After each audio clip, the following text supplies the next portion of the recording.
Stakeholders from across Nigeria's public and private sectors gathered in Abuja for the 2025 Stakeholders Meeting and Public Event organized by Public Service International in collaboration with DGB, Bolton Wing.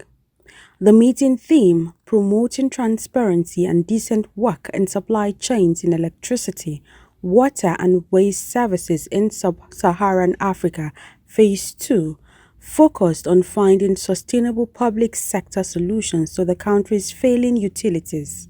The event that brought together trade union organizations, civil society groups, journalists and community representatives to brainstorm on ways to strengthen the management of public utilities in Nigeria.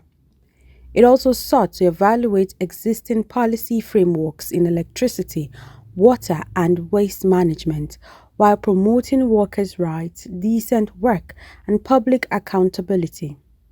The keynote address titled On the March Towards Public Sector Solutions, the Public-Public Partnership Model was delivered by Professor Mande Hosea, who emphasized the need to think Nigeria's privatization approach and restore public ownership of essential services. The public-private partnership, which we have been facing challenges in terms of they are profit-oriented, they are profit-driven. When certain group of individuals decide to own government properties and take control over it, and that's why we're having the challenges of, you can see from the electricity sectors, high billing, irregularity, absence of the power supply. We don't even have the power supply. At the end of the day, the federal government incur a lot of expenses and they send a lot of huge expenses to the government to bear the brunt. Speakers and participants critically assessed how privatization has impacted workers and the public. They argue that while the initial public-private partnership model aimed to improve efficiency and attract investment, it has largely failed to deliver equitable, reliable and affordable services. The private sector is not working, and it's mostly for profit and not for people. We stand by the theme of people over profit. And when you find the private sector, one of the things that it brings about is increase of tariffs. And especially when you talk about workers, you find that the workers' rights are really not being looked into, or their interests, because you find there's decreased employment, which in turn causes increased unemployment due to the fact that there's a lot of casualization. And also for the public in itself, you find that the public is affected because the services cannot be provided very well when the private sector comes into play, because the public, especially we need to put the government and also the public actors on toes to provide these essential services, which from the onset of most of the countries in Africa have been public.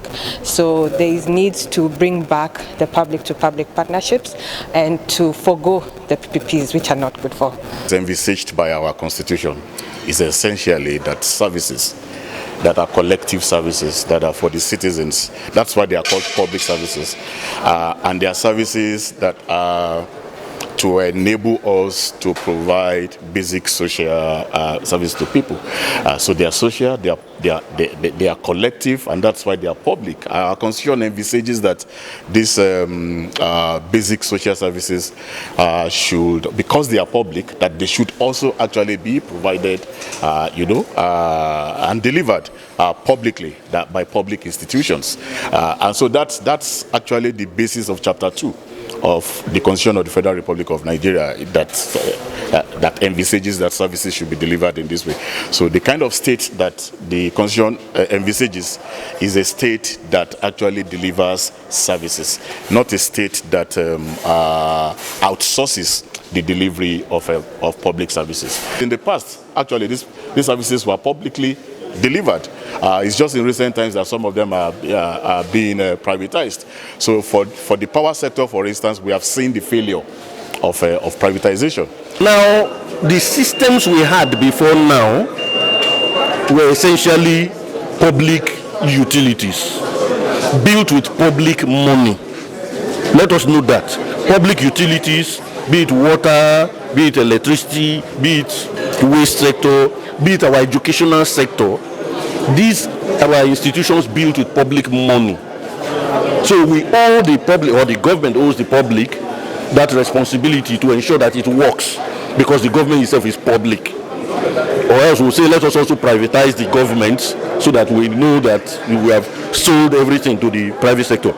The meeting introduced the public-to-public model, a new approach to infrastructure delivery that signifies a shift from public to private, where government assets are privatized, to public, where the government regains control of essential services. This model promotes direct collaboration between public entities, both locally and internationally, to manage and maintain infrastructure while ensuring public accountability, equitable access, and worker participation. According to PSI, the public-to-public approach represents a sustainable and people-centered alternative to privatization. The organization argued that most private institutions no longer serve the populace effectively, leaving citizens with high cost and poor service delivery.